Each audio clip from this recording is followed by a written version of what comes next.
우리 하나님의 말씀은 요한복음 8장 31절에서 36절 말씀 함께 읽도록 하겠습니다.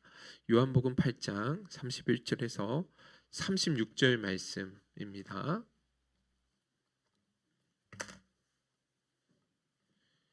신약 성경은 159면에 있습니다. 요한복음 8장 31절에서 39절 말씀입니다.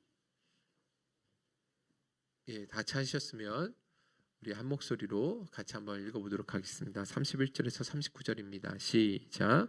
그러므로 예수께서 자기를 믿은 유대인들에게 이르시되 너희가 내 말에 거하면 참으로 내 제자가 되고 진리를 알지니 진리가 너희를 자유롭게 하리라.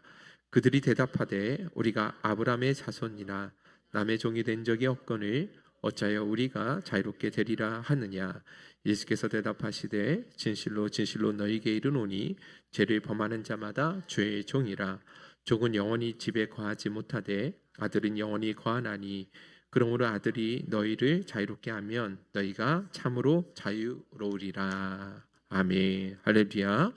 우리 옆사람 함께 인사 나누도록 하겠습니다. 옆자리에 앉으셔서 감사합니다. 옆자리에 앉아주셔서 감사합니다. 다음 주에도 부탁드립니다. 네. 오늘은 우리 주일학교 아이들과 더불어서 새학기 새학년을 맞이하는 우리 친구들을 위해서 정말 특별히 기도하고 축복하는 시간을 갖기 위해서 통합 예배로 오늘 저희가 함께 드리게 되었습니다.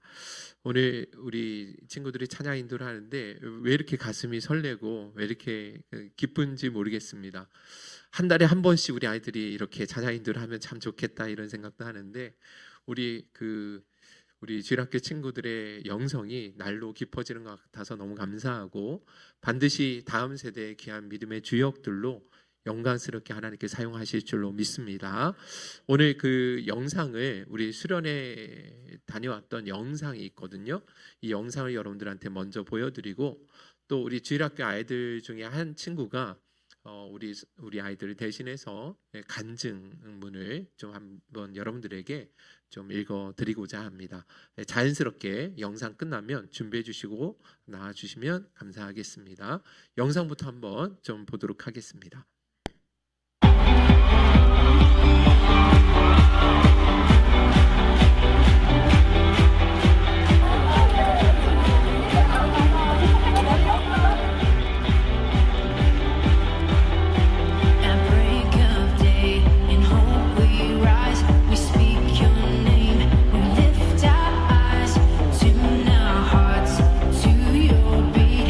Where we walk, there you be.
제가 2025년 수련회를 가기 전 사실 저는 부모님이 교회를 다니시니까 저에게 가라고 하시니까 예배 자리에 갔었고 하나님을 믿었습니다.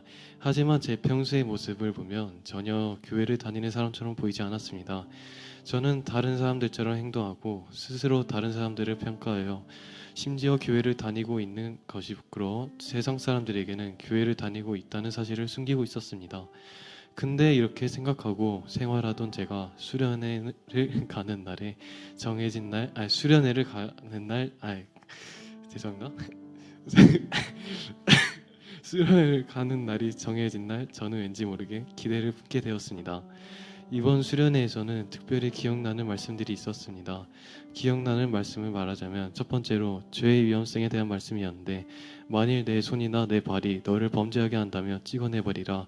손이나 발이 없이 영생에 들어가는 것보다 두 손과 두 발을 가지고 영원한 불에 던져지는 것보다 나으며 눈이 범죄하게 한다면 빼어내버리라. 한 눈으로 영생에 들어가는 것이 두 눈을 가지고 지옥불에 던져지는 것보다 나으리라는 말씀이었습니다. 나의 손과 발, 눈이 범죄를 저지를 것 같으면 차라리 아예 없애버리는 것이 낫다고 하셨습니다. 죄를 지을 때 별 생각 없고 이 정도는 해도 되겠지라고 생각했었는데 말씀을 들어보니 생각보다 작은 죄도 심각하고 위험성이 크다는 것을 느끼게 되었습니다.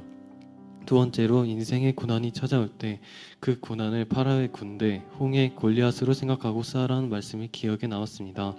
그리고 그런 고난이 있을 때 주님은 나의 편이라는 것을 알게 되었습니다.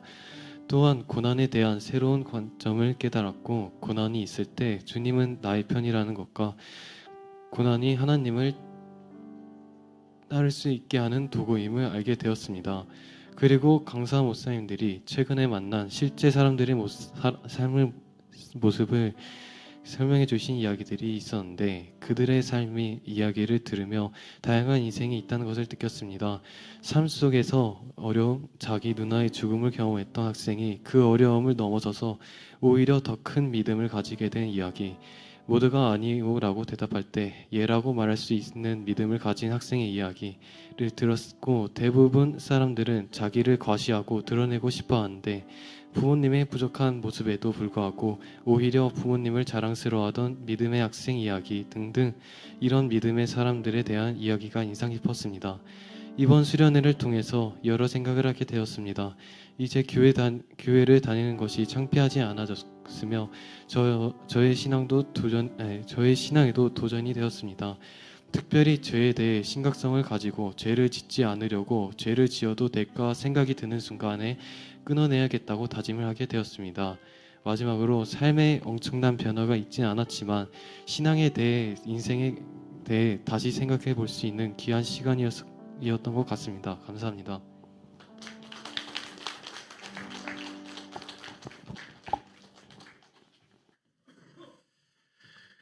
네, 간증의 은혜가 되었습니다.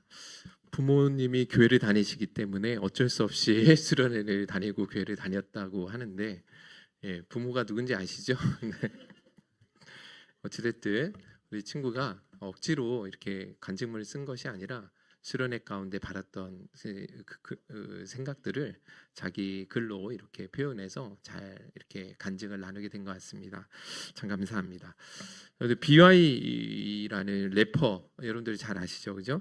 이 사람이 독실한 크리스천이다라는 것에 대해서 여러분들 잘 아실 것입니다. 그래서 이 사람은 자신이 가지고 있는 믿음을 항상 자신이 만든 노래의 가사에 담아서 항상 앨범을 내고 또 노래를 만드는 것으로 유명합니다.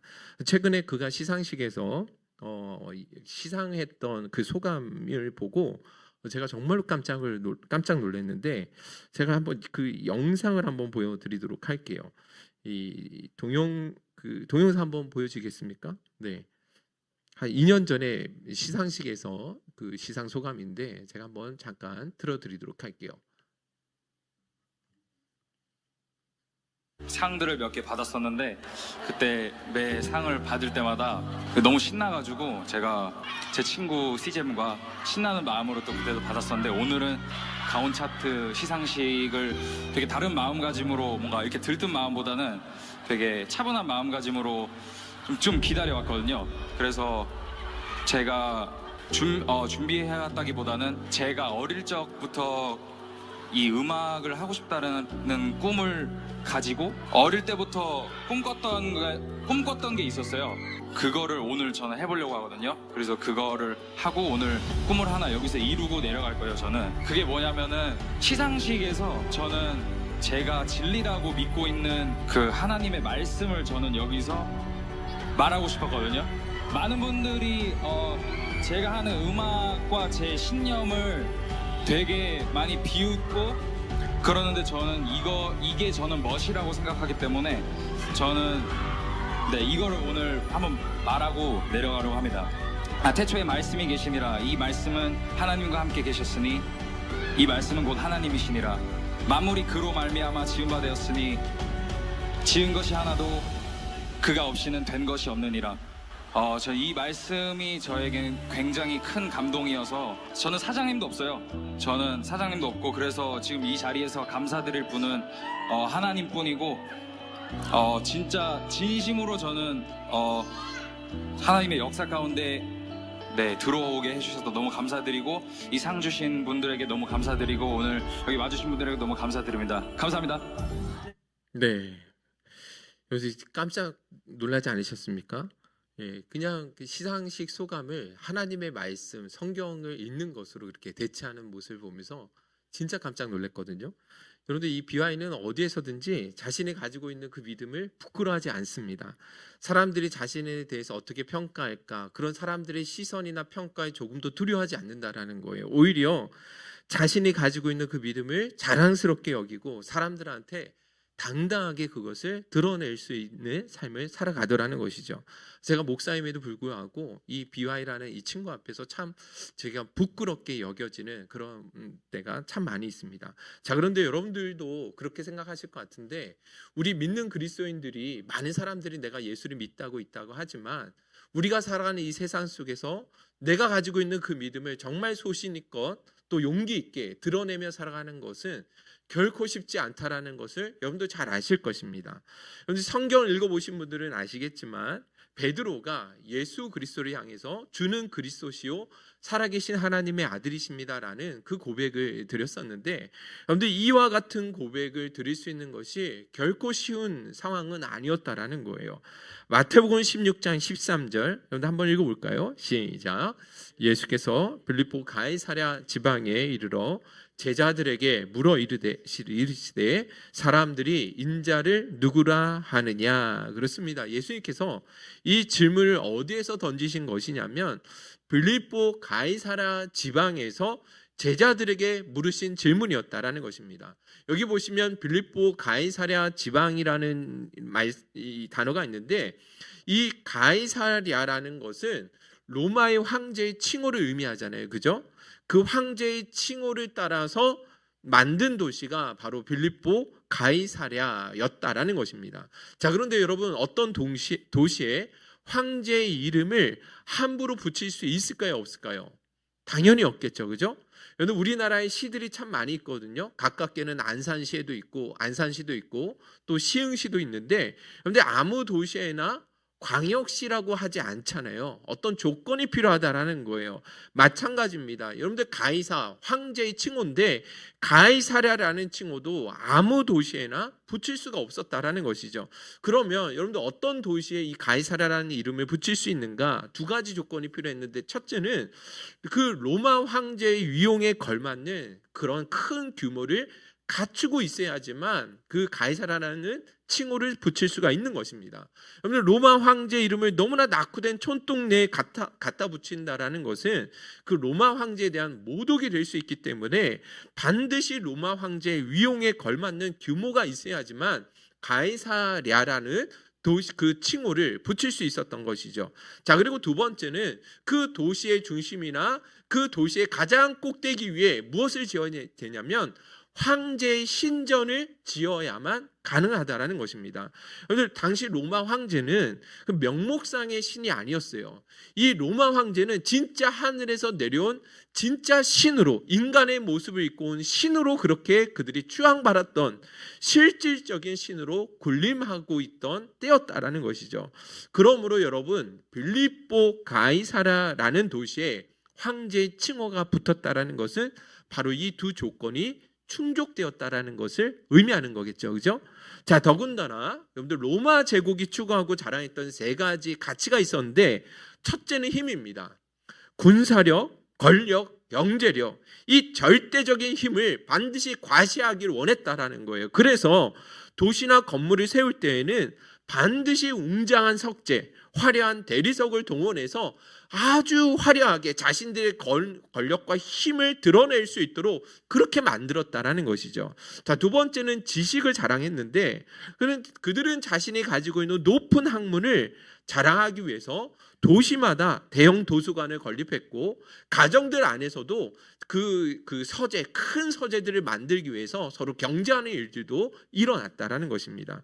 자, 그리고 이제 세 번째는 인간 육체의 아름다움을 숭상했는데, 그래서 시가지는 물론이고 지방 곳곳에다가 아름다운 몸매를 가지고 있는 여인의 나체상이나 또 우람한 근육의 남자 조각상을 세워둔 모습을 많이 볼 수 있었다라는 것입니다. 자, 그러니까 여러분들 이 설명에 의하면 가이사랴 빌립보라는 지방이 어떤 도시였을지는 어느 정도 여러분들이 상상할 수 있을 것이다 라고 생각합니다.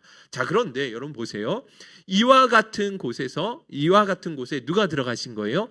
예수님과 그의 일행이 들어가게 되었다라는 것이죠. 그런데 그러니까 황제의 도시에 비해서 우리 주님의 일행이 얼마나 초라했겠냐라는 거예요.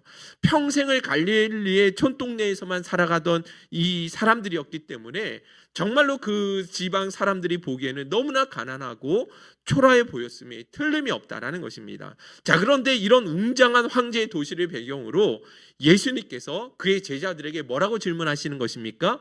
나를 누구라고 생각하느냐라고 물으셨다라는 것입니다. 갈릴리 바닷가도 아니고 사람들이 전혀 살고 있지 않은 어떤 깊은 산골짜기에서 물어보신 것도 아니고 황제의 신전이 인간을 압도하고 있는 그곳에서 예수님이 이 질문을 던지셨다라는 것이죠. 자, 그런데 베드로는 그곳에서도 뭐라고 이야기했다라는 거예요? 조금도 기죽지 않고 베드로는 뭐라고 이야기합니까? 주는 그리스도시요 살아계신 하나님의 아들이십니다 라고 고백하게 되었다라는 것입니다.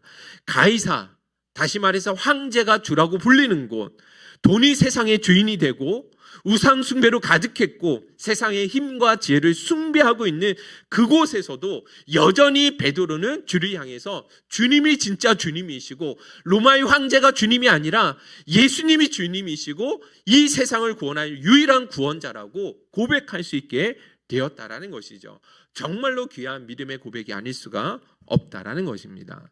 자, 그런데 문제는 오늘 여러분들에게도 동일하게 이런 질문이 주어지게 된다라는 것입니다. 그런데 우리 주일학교 친구들이 내일은 이제 3월 쉬잖아요. 3월 1일 날 그 연결해서 쉬게 되고 화요일부터 이제 학교를 가게 되는데, 근데 이 내일 모레부터 입학과 개학을 해야 할 그 학교가 어떤 곳인지 아십니까?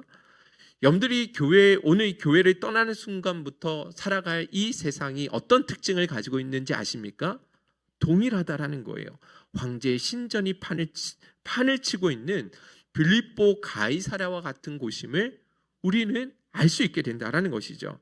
다시 말해서 세상의 성공이 더 커 보이고 더 좋은 성적, 더 좋은 대학, 더 많은 돈을 가진 사람이 성공한 사람으로 인정받는 곳이 현재 우리가 살아가고 있는 이 세상의 모습이라는 거예요. 외모가 아름답고 화려한 것으로 치장한 사람을 모두가 부러워할 수밖에 없는 곳이 오늘 우리가 몸담고 살아가는 그 세상의 모습이라는 것입니다. 그런 세상에 비하면 예수님과 그분의 말씀을 쫓아 따르는 우리 그리스도인들이 얼마나 초라해 보이고 궁색해 보이는지 모른다라는 것이죠. 그런 상황 속에서도 여러분들에게 동일하게 던져진 질문이 무엇이냐? 예수 그리스도를 주님이시고 하나님의 아들이시다라고 고백할 수 있느냐? 이 질문이 오늘 우리에게 주어진다라는 것입니다. 저는 간절히 원하는 것은 여러분들이 우리가 살아가는 세상이 그와 같은 곳이라 할지라도 여전히 예수님이 주님이시라고 고백하는 은혜가 있기를 주님의 이름으로 축원드립니다. 여러분들 물론 베드로와 이 고백은 예수님께서 말씀하셨죠. 너의 이 고백은 너에게서 나온 것이 아니라 하나님이 지혜를 주셨기 때문이다라고 말씀하셨지만 그럼에도 불구하고 여러분들 우리 주일학교 아이들은요, 또 여러분들 우리 성도님들도 마찬가지고 여러분들이 지금까지 살았던 그 은혜가 결코 헛되지 않고 매일의 삶 속에서 주는 그리스도이십니다. 진정한 우리의 삶을 유일한 구원하실 수 있는 유일한 분이십니다라고 고백할 수 있는 은혜가 있기를 주님의 이름으로 축원드립니다. 여러분들 오늘 이 시대에 그러면 우리가 가지고 있는 이 믿음을 당당하게 드러내고 예수 그리스도가 오직 내 삶의 주님이시고 구원자이십니다라고 그렇게 고백하기 위해서 우리에게 필요한 것이 무엇이냐? 그것이 바로 진리를 바로 알고 있어야 된다는 것입니다. 그래야지만 여러분들 우리는 이 세상부터 조금도 주눅들지 않고 언제 어디에 있든지 간에 용기 있게 우리의 믿음을 당당하게 드러낼 수가 있게 된다는 거예요. 여러분들 요한복음 8장 32절, 저는 이 말씀이 우리 주일학교 오늘 친구들 꼭 마음에 반드시 담아둘 수 있었으면 좋겠어요. 요한복음 8장 32절입니다. 다 같이 한번 읽어볼게요. 시작. 진리가 너희를 자유롭게 하리라. 할렐루야. 진리를 알지니 진리가 너희를 자유롭게 하리라. 우리 주일학교 친구들만 큰 소리로 한번 읽어봅시다. 시작. 아멘. 여러분들 이 예수님 말씀하신 여기 자유가 나오잖아요. 그죠? 이 자유는 어떤 외부의 속박으로부터의 자유를 말씀하는 것이 아닙니다. 예수님 말씀하신 이 자유는 죄로부터의 자유를 말하는 것이고 영적인 자유를 의미하는 것입니다. 이 자유가 어떤 자유라고요? 죄로부터의 자유, 영적인 자유. 네. 여러분들 어떻게 할 수 있냐면 예수님께서 이 말씀을 딱 32절에 이 말씀하니까 이 말씀을 듣고 있던 유대인들이 대뜸 뭐라고 대받치냐면 33절 다 같이 읽어보겠습니다. 시작. 대답하되 우리가 아브라함의 자손이라 남의 종이 된 적이 없거늘 어찌하여 우리가 자유롭게 되리라 하느냐. 그렇습니다. 우리는 아브라함의 자손이었고 지금까지 남의 종이 돼본 적이 없는데 어째서 우리에게 자유가 필요하다라고 이야기를 하느냐, 이렇게 되묻고 있다라는 것이죠. 자, 그런데 여러분 보세요. 예수님께서 말씀하신 것이 지금 로마의 지배를 받고 있는 그러한 속박으로부터 너희가 자유가 필요하다라고 하신 말씀이 아니라는 거예요. 오히려 그들은 지금 죄의 종으로 매여 있기 때문에 그 죄로부터 자유가 필요한 것이다라는 말씀에서 이 말씀을 하셨다라는 거예요. 34절 계속 읽어보겠습니다. 시작. 예수께서 대답하시되 진실로 진실로 너희에게 이르노니 죄를 범하는 자마다 죄의 종이라. 할렐루야. 보세요. 예수님께서 말씀하신 이 자유가 로마의 지배로 받고 있는 그 속국으로부터 자유가 필요하다라고 하신 것이 아니라 너희들은 죄로부터 자유가 참으로 필요한 것이다라고 말씀해 주고 있다라는 거예요. 그런 측면에서 오늘 저와 여러분들에게도 예수님 말씀하신 그 자유가 반드시 필요하다라는 것입니다. 왜 그러냐? 그것은요, 여러분들 우리 인간이 이 땅에 태어나 갖는 모든 괴로움과 수치와 불행과 슬픔은 바로 이 죄로부터 기인되기 때문에 그렇다라는 것입니다. 모든 사람이 그렇다라는 거예요. 여러분들 한번 생각해 보세요. 왜 우리가 살아가는 이 시대에는 전쟁과 기근과 질병이 끊이지 않는 것입니까? 왜 우리 사회, 우리가 살아가고 몸담고 살아가는 이 사회에 다툼과 살인과 악행들이 끊이지 않고 일어나는 것일까요? 그건 다른 이유가 아니죠. 죄 때문이라는 거예요. 개개인에게 다가오는 고통과 슬픔도 마찬가지입니다. 왜 세상 모든 사람들 한 사람도 예외 없이 이 세상을 살아갈 때 고통을 당하며 살아가야 되겠습니까? 왜 우리가 살아가는 삶에 이렇게 상처가 많고 왜 이렇게 아파하며 가야 되냐라는 거예요. 왜 우리가 서로 사랑을 주고 사랑하며 사랑을 받으며 할 사람들로부터 그렇게 상처를 받고 상처를 주며 살아가야 되냐라는 것이죠. 그건 다름 아니라 전부 다 그것은 죄 때문에 그런 일이 일어난다라는 것입니다. 제가 지난 금요일에 진짜 반가운 친구가 찾아왔거든요. 중3 때부터 알고 지냈던 그 친구였는데 제가 26살 이후로 서로 연락이 끊어진 채로 살아왔거든요. 그 친구가 21년 만에 저희 교회로 찾아오게 된 거예요. 지금 압구정, 서울에 있는 압구정 고등학교에서 역사 선생님으로 지금 그렇게 일하고 있다라고 하더라고요. 자, 그런데 이 이야기를 나누는 과정 가운데 고등학교 친하게 지냈던 친구들이 안타까운 사연을 전해 듣게 되었습니다. 저하고 가장 또 친하게 지내면서 노래를 함께 불렀던 그 친구는 자살해서 그렇게 생을 마감하게 되었다라는 이야기를 전해 듣게 되었고, 또 한 친구는 이 논현동 근처에 살고 있는데 아내와 헤어지고 홀로 아이들을 키우면서 너무 힘들게 버겁게 그렇게 살아가고 있다라는 이야기를 또 전해 들었어요. 너무 안타까운 소식을 듣고 마음이 아팠거든요. 여러분들 한번 생각해 보시기 바랍니다. 우리 인생이 왜 이렇게 아픔이 많고 왜 이렇게 상처를 많이 받아야 되고 왜 이렇게 고통스러운 삶 인생을 살아가야 되냐라는 것이죠.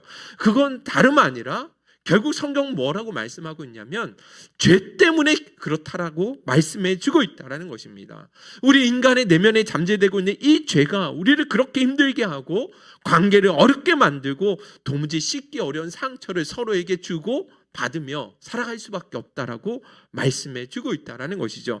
그렇기 때문에 여러분, 우리 모든 세상 모든 사람들은요, 우리 주님께서 말씀하셨던 것처럼 반드시 죄로부터의 그 자유함을 누릴 수 있어야 된다라는 것입니다. 할렐루야.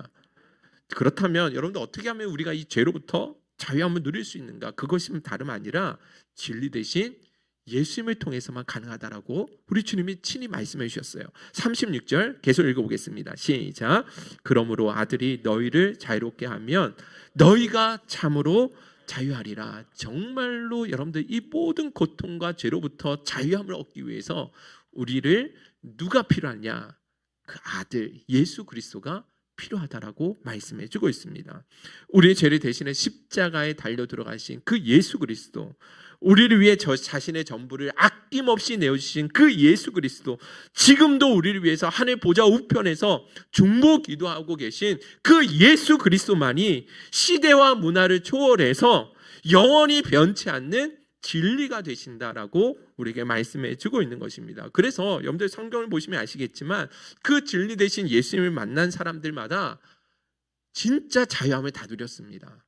인생의 참된 의미를 발견하고 잃어버렸던 참된 행복을 다 발견할 수 있게 되었다라는 거예요. 대표적인 사람이 삭개오입니다. 여러분들 삭개오에 대한 이야기 잘 아시죠? 뽕나무에 올라갔던.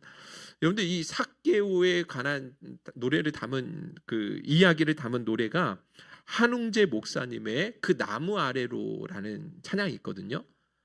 제가 한번 들려드리고 싶은데 들려드릴 수는 없고, 이 한웅재 목사님이 요 말씀을 가지고 되게 깊이 묵상을 하셨어요. 그래서 그 짧은 그 가사 속에 이 의미들을 정말 이 삭개오의 그 마음이 어떠했는지를 정말 잘 드러낸 것 같아요. 그래서 제가 들려드리고 싶지만 시간상 들려드릴 수는 없고 제가 한번 보내드려 볼 테니까 꼭 한번 여러분 들어보셨으면 좋겠습니다. 자, 그런데 여러분들 이 삭개오는 진짜 돈에 사로잡힌 사람입니다. 여러분들 아시죠, 그죠? 돈의 노예라고 해도 과언이 아닐 정도로 돈에 완전히 지배당하는 사람이었습니다. 돈이 있어야지만 행복할 수 있고, 돈이 있어야지만 사람들로부터 무시당하지 아니할 수 있고, 그래야지만 내가 성공할 수 있다라고, 그래서 악착같이 그 돈을 벌기 위해서 노력했던 사람이 삭개오였다라는 것이죠. 그런데 그는 온갖 불의와 악행과 그 착취를 일삼으면서 그렇게 세리장이 되었고 여리고에서 소문난 부자가 되었다라는 거예요. 근데 여러분들 그 사람이 그런 자리 위치에 올랐을 때 진짜 행복했을까요? 아니라는 건 아시겠죠, 그죠? 오히려 그런 부자가 되었음에도 불구하고 너무 극심한 허무함과 죄책감으로 그렇게 하루하루를 고통스럽게 살아왔던 것이죠. 그랬던 그에게 예수님이 찾아가시는데 그 예수님을 만난다라는 것이죠. 자, 그랬을 때 어떤 변화가 일어나냐면 누가복음 19장 8절 한번 읽어보겠습니다. 시작. 서서 주께 여짜오되 주여 보시옵소서, 내 소유의 절반을 가난한 자들에게 주겠사오며 만일 누구의 것을 속여 빼앗은 일이 있으면 내 갑절이나 갖겠나이다. 그렇습니다. 자신의 소유의 절반을 가난한 자들에게 나눠주고 누구의 것을 혹여라도 속여 빼앗은 것이 있다면 4배로, 10배가 아니에요, 혜인아, 4배로 내 갑절로 갚겠다라고 그렇게 이야기하는 것이죠. 돈의 노예로 살아가던 삭개오, 돈에 지배되어서 살아가던 이 삭개오가 돈으로부터 완전히 자유하게 되고 오히려 돈을 지배하는 사람이 될 수 있었다라는 거예요. 예수를 만나니까 인생의 변화가 일어나게 되는 것이죠. 요한복음 4장에 가보면 사마리아 여인이 나오거든요. 이 여인은 어떤 이유에서인지 모르겠지만 5번이나 남자를 바꿔며 살아가야 될 정도로 너무나 비참한 삶을 살아가고 있었다라는 것이죠. 그래서 사람들의 시선이 너무 두려운 거예요. 그래서 물을 뜨러 가기 위해서는 햇빛이 가장 강렬하게 내리쬐는 정오에 물을 뜨러 갈 수밖에 없는 그런 삶을 살아왔거든요. 그런데 이 사마리아 여인에게 예수님이 찾아가셨고 예수를 만난 거예요. 그 위에 어떤 변화가 일어나느냐? 요한복음 4장 28절에서 30절 계속 읽어보겠습니다. 시작. 여자가 물동이를 버려두고 동네로 들어가서 사람들에게 이르되 내가 행한 모든 일을 내가 말한 사람을 와서 보라. 이는 그리스도가 아니냐 하니 그들이 동네에서 나와 예수께로 오더라. 할렐루야. 여러분 보세요. 동네 물동이를 버려두고 동네로 뛰어 들어가서 누구를 증거해요? 예수를 증거하는 삶을 살아가게 되더라는 것입니다. 사람들의 평가와 동네 사람들의 그 시선이 너무 두려워서 늘 숨어서 지내왔는데 예수를 만나니까 어떻게 돼요? 오히려 자신을 당당하게 드러내고 자신이 만난 예수를 증거하는 전도자로 변하게 되더라는 거예요. 어떻게 가능합니까? 예수를 만나니까 내면에 있는 모든 상처로부터 뭐 할 수 있는 거예요? 자유함을 누리게 되더라는 거예요. 여러분들 놀랍지 않습니까? 여러분들 이 이야기가 성경에 나온 이야기만이 아니라 오늘 저와 여러분들의 이야기 아닙니까? 저 역시도 마찬가지입니다. 여기 앞에 있는 저 역시도 예수를 믿지 않았다고 한다면 분명히 뒷골목 인생으로 그 삶을 마감했을 것이 분명한 것입니다. 저만 그랬겠습니까? 아니죠. 여러분들 여기 계신 분들도 마찬가지 아니겠습니까? 우리가 예수가 아니었다고 한다면, 예수가 그 고난 속에 그 방황할 때 나를 만나주지 아니하셨다고 한다면 어쩌면 우리는 이미 벌써 이 세상을 하직할 수도 있었을 것이 아니겠냐라는 것이죠. 여러분들 간절히 원하는 것은 우리 중고등부 친구들 부탁드립니다. 여러분들 수련회도 은혜를 받았겠지만 여러분들 진짜 우리 중고등부 친구들은 진리 대신 예수님을 바로 알고 평생 예수님 안에 거하는 우리 주일학교 친구들이 될 수 있기를 주님의 이름으로 축원드립니다. 누군가는 흔들 수 있는 깃발, 부를 수 있는 노래, 믿을 수 있는 신조가 반드시 필요하다라고 이야기를 했거든요. 그런데 적어도 우리 그리스도인들에게는 예수 그리스도가 우리에게는 흔들 수 있는 깃발이고 부를 수 있는 노래고 믿을 수 있는 신조가 진리가 될 수 있다라고 저는 확신합니다. 그 예수를 만나고 예수 안에 거함을 통해서 여러분들이 세상 속에서 믿음을 당당하게 드러낼 수 있는 참 제자의 삶을 살아가실 수 있기를 주님의 이름으로 축원드립니다. 할렐루야. 끝으로 한 가지만 더 우리 주일학교 친구들, 혜인아 너무 장난치지 마세요. 맨 앞에서. 네. 자, 우리 마지막으로 한 가지만 더 이야기하면, 여러분들 베드로가 세상에서 주는 그리스도시요 살아계신 하나님의 아들이라고 그렇게 자신 있게 드러냈는데, 그 고백이 찐 고백, 진짜 고백이 되기 위해서는 여러분들이 목숨 걸고 삶으로 실천해야 될 것들이 몇 가지가 있습니다. 이번 수련의 주제가 예수쟁이였던 거 아시죠? 그죠? 분당 우리 교회에서 예수쟁이라는 노래를 가지고 특송을 했더라고요. 저는 이게 최근에 나온 노래인지 아는데 한 5년 전에 이미 벌써 나왔던 노래였는데 최근 들어서 이 영상 때문에 아마도 더 이렇게 확 뜨게 된 거 아닌가 싶어요. 영상 한번 보여드리도록 하겠습니다. 예수쟁이가 주제가이기도 합니다. 한번 영상 한번 보여주시겠어요? 우리 고등부 친구들이 특세 때 특송했던 거거든요.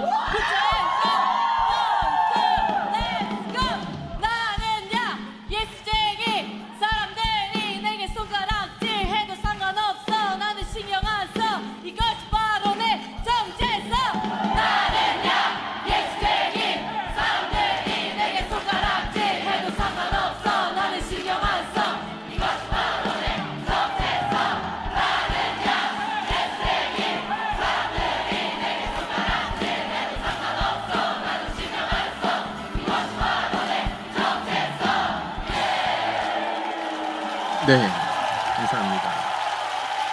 되게 뜨겁지 않습니까? 되게 충격적이고 감동으로 밀려오더라고요. 야, 이 아이들이 진짜 예수를 뜨겁게 사랑하는구나. 예수의 제자가 되는 것에 대해서 부끄러워하지 않고 당당하게 이렇게 선포할 수 있구나. 이거 보면서 되게 부럽기도 하고 되게 멋있더라고요. 자, 그런데 여러분들 우리 이 친구들이 교회에서 이렇게 막 뜨겁게 예수쟁이, 나는 세상에서 예수라고 믿는 이 믿음을 당당하게 드러낼 수 있다. 세상 사람들이 나를 뭐라 해도 나는 그거 신경 쓰지 않겠다. 이런 고백을 하는데, 여러분들 사실 이 아이들의 이 고백이요, 제가 중고등부 사역을 많이 해봤잖아요. 그런데 이 아이들이 교회에선 그렇게 뜨겁게 찬양하고 고백을 하지만 실제 삶의 현장에 가보면 그렇게 고백했던 것들이 공수표로 들어갈 때가 정말 많았거든요. 오히려 세상으로 들어가면 주눅 들더라고요. 내가 예수 믿는 것에 대해서 자랑하는 것이 아니라 오히려 부끄러워할 때가 많이 있더라고요. 오늘 우리 겸이가 간증문 할 때도 그랬지만 내가 예수 믿는 것에 대해서 이제 더 이상 부끄러워하지 않겠다라는 그 고백을 했는데, 그 고백이 삶 속에서 이어지는 것은 결코 쉽지 않더라는 거예요. 그래서 우리 주일학교 친구들한테 진짜 부탁드리고 싶은 것은, 어느 곳에 어디에 있든지 간에 내가 예수의 제자된 것, 예수님이 내 인생의 주인님이시라는 것을 확실하게 드러내기 위해서 여러분들이 반드시 목숨 걸고 실천해야 될 것들이 몇 가지가 있습니다. 그 5가지 말씀드리면, 첫째, 같이 한번 읽어볼까요? 시작. 하나님 안에서 내가 누구인지 분명히 기억해야 합니다. 누구 안에서요? 하나님 안에서 내 정체성이 무엇인지를 정확하게 잊어버려서는 안 된다라는 거예요. 여러분들, 그리스도인들의 정체성, 나의 나됨은 하나님과의 관계 안에서 주어지는 것이지, 여러분들이 가지고 있는 어떤 소유나 학교에서 받는, 대우받는 어떤 그 위치에 의해서 여러분들의 정체성이 결정되는 것이 아니라는 사실을 기억해야 된다는 거예요. 그렇지 못하고 자꾸만 내가 가지고 있는 소유나 내가 이루고 있는 어떤 것들에 의해서 그것을 가지고 세상과 비교하며 나가면 반드시 여러분들이 세상 속에 또 위축되고 주눅들 수밖에 없는 거예요. 여러분들, 여리고성의 정탐관 12명의 사람들 중에 10명은 뭐라고 이야기하냐면, 큰일 났습니다. 우리 다 죽었습니다. 저들에 비하면 우리는 메뚜기에 불과합니다. 이제 다 죽었습니다. 끝입니다. 라고 그렇게 악평했거든요. 근데 왜 그런 일이 일어나냐면, 결국은 가난한 사람들하고 비교해서 자신들을 보니까 너무 작아 보이는 거예요.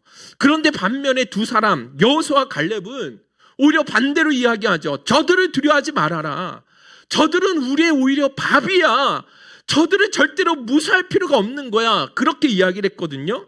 왜 그러냐면, 가난한 거인들과 비교해서 자기를 본 것이 아니라 하나님에 비추어서 자기 자신들을 바라볼 수 있으니까 골리앗과 같이 마냥 커 보이는 그 세상이 밥으로 보일 수밖에 없게 되더라는 거예요. 그래서 부탁드리는 것은, 나의 나됨을 세상과 비교해서 바라보지 말라라는 거예요. 내가 얼마나 많은 것을 가지고 있느냐, 내 성적이 얼마나 되느냐, 내 부모가 얼마나 많은 돈을 벌고 있느냐, 이거 가지고 여러분들이 바라보지 마시고, 하나님 안에서 하나님이 나를 어떻게 보시느냐, 그 하나님 나를 사랑하셔서 어떻게 나를 보호하고 계시느냐, 그 안에서 여러분 자신을 평가하고 바라보셔야 된다는 거예요. 그렇게 바라보면 여러분들 정말로 내가 하찮고 보잘것없는 존재가 아니라 진짜 하나님의 보배로운 존재고, 세상에 둘도 없는 하나님의 걸작품으로 내가 나를 존중하며 당당하게 그렇게 여러분들 믿음을 선포하며 살아갈 수 있게 된다라는 거예요. 할렐루야. 둘째, 여러분들 꼭 지켜야 될 것, 둘째 같이 읽어보겠습니다. 시작. 큐티와 기도하는 생활을 꼭 실천해야 합니다. 여러분들, 하나님의 하나님 되심, 우리 예수 그리스도의 주인이라고 고백하잖아요. 그 고백을 뭘로 고백할 거예요? 말로만? 찬양으로만? 아니요, 그건 누구든지 할 수 있어요. 진짜 믿지 않는 사람들도 할 수 있거든요. 진짜 여러분들이 하나님의 하나님 되심을 증명할 수 있는 길은, 그것은 큐티하는 생활, 기도하는 생활이라고 저는 생각합니다. 공부가 나의 주인이 아니라, 성적이 내 인생의 주인이 아니라, 성공하는 것이 내 인생의 목적이 아니라, 예수님만이 진짜 나의 주인이시고 예수님만이 내 삶의 목적이심을 진짜 고백하는 것, 다른 것이 아니라, 내 학교의 책상 앞에 딱 서면 제일 먼저 기도를 시작하고 큐티를 시작함으로 하루를 시작할 수 있는 것. 그런데 그렇게 큐티를 펼치는 것 그 자체가 예수님이 내 인생의 주님이십니다. 다른 그 어떤 것도 나를 지배할 수가 없습니다. 라는 고백이 될 수 있다는 거예요. 할렐루야. 아멘이시죠? 할 거예요? 할렐루야. 그리고 세 번째 시작. 인격과 성품으로 인정받으라. 우리 그리스도인들은 사회에서 인정받아야 돼요. 가정에서도 학교에서도 인정받으셔야 돼요. 인정받아야 돼요. 믿지 않는 사람들은 여러분을 통해서 하나님을 보는 거거든요. 그래서 여러분들이 반드시 삶으로 인정받으셔야 됩니다. 그럼 뭘로 인정받을 수 있느냐? 돈으로? 공부로? 그게 아니죠. 여러분들 무엇으로 인정받아야 되냐면 예수 그리스도의 인격과 성품을 가지고 인정받을 수 있어야 되는 거예요. 진짜 그래야 돼요. 예전에 강하늘 배우가 있었잖아요. 수상소감할 때 뭐라고 이야기하냐면 좋은 연기자가 되기 전에 좋은 사람이 되겠습니다 라고 이야기를 하더라고요. 진짜 이 사람 진짜 된 사람이다 라는 생각을 가진 적이 있는데 우리 그리스도인들도 똑같다라고 생각합니다. 목회자도 똑같아요. 좋은 목사가 되기 전에 좋은 신자가 되어야 되고 좋은 사람이 되어야 되는 거잖아요. 마찬가지예요. 지금은요 그리스도인들에게 실력도 필요하지만 진짜 예수 닮은 성품과 인격이 그 어느 때보다도 필요한 시대가 되었습니다. 그래서 여러분들 성실하세요. 정직하세요. 그리고 겸손하세요. 그러면 하나님이 반드시 여러분들이 반드시 역사의 중심으로 세워주실 줄로 믿습니다. 자, 마지막 두 가지만 더. 넷째 같이 읽어볼게요. 시작. 영혼구원에 늘 관심이 있어야 합니다. 그런데 사람을 외모로 평가하면 안 됩니다. 새 학교를 들어가고 새 학기를 맞이하면 또 학년 올라가면서 새로운 친구들 다 만나잖아요. 여러분들 누군가가 나를 외모로 평가하면 기분 나쁘지 않습니까? 마찬가지예요. 우리 믿는 그리스도인들이 다른 친구들을 볼 때 외모로 보고 평가하면 되겠어요? 안 되죠. 쟤는 일진이네. 쟤는 왜 찌질이네. 함부로 그렇게 말하면 안 되겠죠. 외모로 보고 평가하면 안 돼요. 세상의 모든 사람들을 바라볼 때는 이 사람도 진짜 예수 그리스도의 사랑이 필요한 사람들이구나. 언제나 그렇게 하나님의 시각을 가지고 바라볼 수 있어야 되는 거예요. 그런데 우리 주님의 시각으로 그들의 내면을 바라볼 수 있어야 돼요. 그러면 여러분들이 다 품을 수 있고 그 사람들의 친구가 될 수 있는 거예요. 아까 삭개오하고 사마리아 여인 이야기했죠. 예수님 외모로 보셨다고 한다면 예수님이 그들에게 다가가셨겠어요? 아니죠. 예수님은 세리의 친구였고 죄인들의 친구, 늘 언제나 소외된 자들의 친구가 되셨거든요. 우리 지난주에 기도하셨던 우리 대현 집사님이 그렇게 소외된 자들의 친구가 되어주는 삶을 살아갈 수 있게 해달라고 우리 대표 기도하실 때 울컥하셨거든요. 그런데 그럴 수 있었으면 좋겠어요. 외모로 보지 말고 쟤는 왜 저래 하고 함부로 놀리지 말고 저 사람들에게도 그 안에 진짜 사랑이 필요한 자들이구나 라고 하는 것을 볼 수 있다고 한다면 여러분들이 품지 못할 사람은 없고 친구가 되어지지 못할 사람은 아무도 없다고 생각을 해요. 예수 믿는 사람은 반드시 그래야 되는 것입니다. 마지막 5번째입니다. 5번째 시작. 능동태 인생을 살아야 합니다. 여러분들 이거 마지막인데 저한테 제 삶의 모토가 되기도 하는데 자기 인생을 오늘날 우리 아이들 가운데 수동적으로 살아가는 사람들이 너무 많잖아요. 그죠? 너 왜 학원 다녀? 친구들이 다니니까요. 너 왜 대학 가려고 그래? 사람들이 다 가니까요. 그렇게 이야기하는 친구들이 참 많거든요. 너무 비참하지 않습니까? 이런 수동적인 인생에서 제발 벗어날 수 있었으면 좋겠습니다. 언제까지 부모님이 공부하라고 해야 되니까 공부하겠습니까? 언제까지 엄마가 교회 가라고 해야지만 교회를 가겠냐라는 거예요. 더 이상 다른 사람에 의해서 환경에 의해서 어쩔 수 없이 끌려다니는 그런 수동태 인생 살지 마시고요. 오히려 세상과 환경을 지배할 수 있는 능동태 인생으로 여러분들 꼭 그렇게 인생을 펼쳐가셨으면 좋겠습니다. 시편 108편 2절 마지막 말씀인데요. 다 같이 큰 소리로 읽어보겠습니다. 시작. 비파야 수구마 깰지어다 내가 새벽을 깨우리로다. 여러분들 이해가 되십니까? 저는 사실 이해가 되지 않았거든요. 어떻게 사람이 비파와 수금을 깨울 수 있어요? 비파와 수금은 악기인데 그 악기가 사람을 깨우는 것이지 우리가 어떻게 그 비파와 악기를 깨울 수 있겠습니까? 여러분 더군다나 새벽을 깨우겠다라는 이야기가 나오죠. 그죠? 이게 말이 돼요? 새벽이 오면 내가 깨는 것이지 내가 새벽을 어떻게 깨울 수 있겠냐라는 거예요. 말이 안 돼요. 그런데 이 말씀은 무슨 말이냐면 내가 환경과 시간에 의해 지배당하지 않고 오히려 내가 시간과 환경과 사람을 내가 초월해서 살아가겠다라는 믿음을 가진 사람들의 열정적인 고백이 이 안에 담겨져 있는 거예요.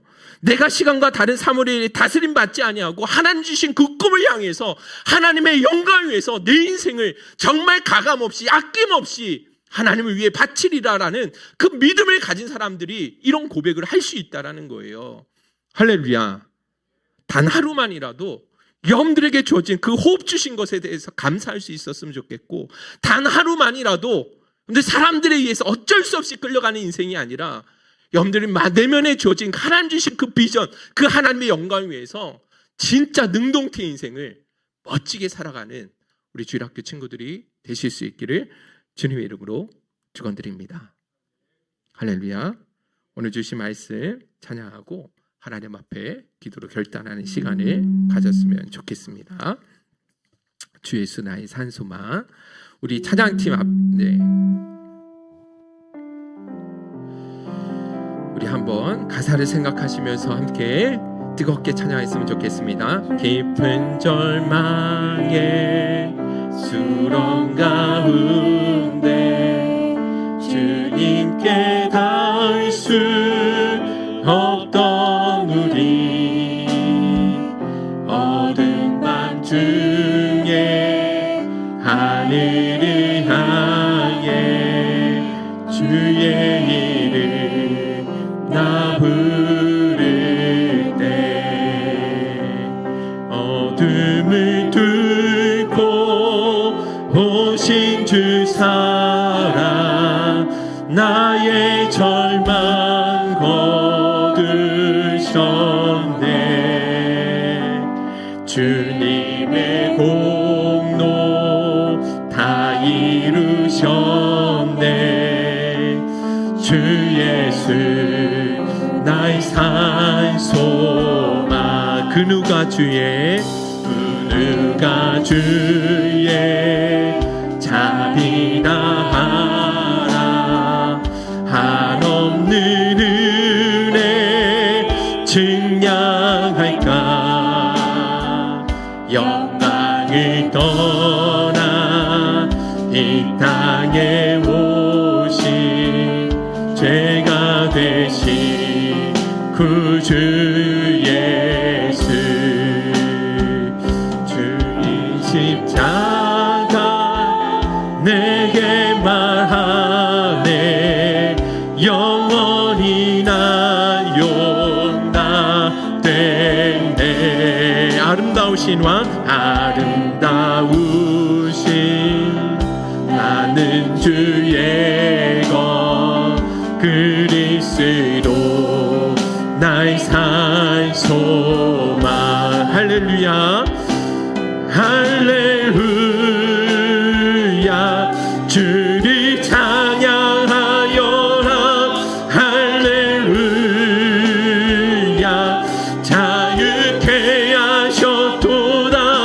죄의 저주 끊으신 주께 구원이 있도다. 주 예수 나의 찬소망. 할렐루야 할렐루야. 주를 찬양하여라. 할렐루야. 자유케 하셨도다. 죄의 저주 끊으신 주께 구원이 있도다. 주 예수 나의 찬소망. 언약된 아침 언약된 아침 장사된 몸에 부활의 호흡 시작됐네. 유다의 사자 위험찬 선포. 사망이 무너졌도 언약된 이제 사망은 무덤이 더네. 우리를 주장할 수 없네.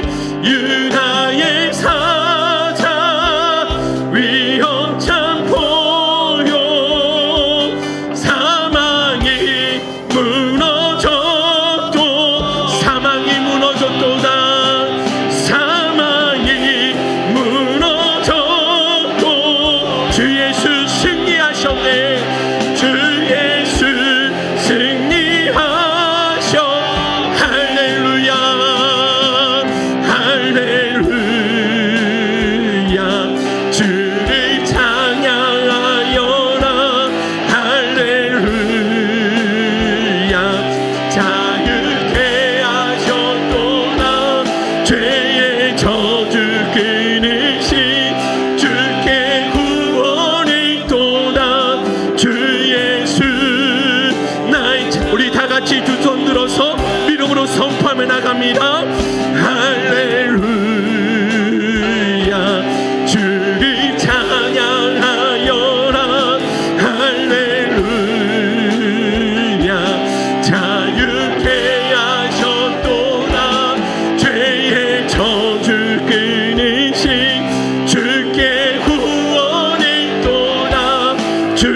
합심해서 한번 다 같이 기도했으면 좋겠습니다. 우리 오늘은 주일학교 친구들을 위해서 축복하고 기도하는 시간이거든요. 우리 주일학교 친구들, 여기 앉아있는 친구들 한번 자리에서 잠깐 한번 일어났으면 좋겠어요. 잠깐 자리에 일어나 주세요.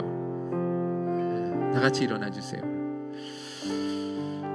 우리 친구들을 위해서 우리 애가 마음을 모아서 합심해서 한번 하나님 앞에 기도하려고 하는데요. 하면서 잘 들어보세요. 예수쟁이, 이번 수련회가 예수쟁이였잖아요. 이 예수쟁이는 예수 믿는 사람들을 일반적으로 표현하는 이 단어잖아요, 그죠? 근데 그 예수쟁이가 두 가지 뉘앙스가 있더라고요. 하나는 진짜 예수를 사랑하고 진실되게 믿음을 따르는 사람들을 향해서 예수쟁이라고 하고요. 또 반대로 믿지 않은 사람들이 그렇게 예수 믿는 사람들을 향해 조롱하고 비난할 때 사용하는 말이 또 예수쟁이이기도 하다라는 거예요. 진짜 말로는 예수를 믿는다고 하지만 삶 속에서 너무나 엉망인 사람들이 향해서 저 예수쟁이라고 이렇게 이야기를 하는 거거든요. 그러니까 좋은 의미에서 예수쟁이도 있지만 나쁜 의미에서도 예수쟁이가 있거든요. 저는 우리 주일학교 아이들은 세상 속에서, 학교에서, 가정에서 진짜 좋은 의미에서 예수쟁이라고 칭함받는 우리 아이들이 꼭 되었으면 좋겠습니다. 그러기 위해서 오늘 주신 말씀 붙들어야 돼요. 진짜 진리가 여러분들이 자유케 하는 것입니다. 진리 안에 여러분들이 거해야지만 세상 속에서 내가 가진 그 믿음을 당당하게 드러낼 수 있고 그렇게 예수를 자랑하고 십자가를 자랑하는 삶을 살아갈 수 있게 되는 것입니다. 오늘 여러분들이 기도하실 때 하나님, 진짜 제가 예수님의 그 진리 되신 예수님의 사랑을 더 깊이 경험하고 거함을 통해서 내가 얼매기 쉬운 모든 죄와 상처와 고통으로부터 참된 자유함을 누리게 하여 주옵시고 그래서 진짜 예수를 자랑하는 삶이 되게 하여 주옵소서. 그렇게 꼭 결단해 주셨으면 좋겠습니다. 그리고 모든 우리 성도님들은 우리 아이들을 기도해 주실 때 이 아이들이 진짜 믿음의 세대로 귀하게 세워질 수 있게 달라고 기도해 주셨으면 좋겠습니다. 우리 아이들에게 아무리 좋은 것 입히고 먹이고 교육시킨다 할지라도 믿음 물려주지 않으면 아무런 의미가 없는 것 아니겠냐라는 거예요. 진짜 우리 자녀들에게 이 믿음이 계승될 수 있게 해달라고 하나님 앞에 목숨 걸고 간절하게 기도했으면 좋겠습니다. 오늘 그렇게 우리가 하나님 앞에 세상에 예수를 부끄러워하지 아니하고 우리의 믿음을 당당히 드러내며 하나님께 영광 돌리는 삶이 되게 하여 주옵소서. 우리 주여 한번 부르시네 기도하도록 하겠습니다. 주여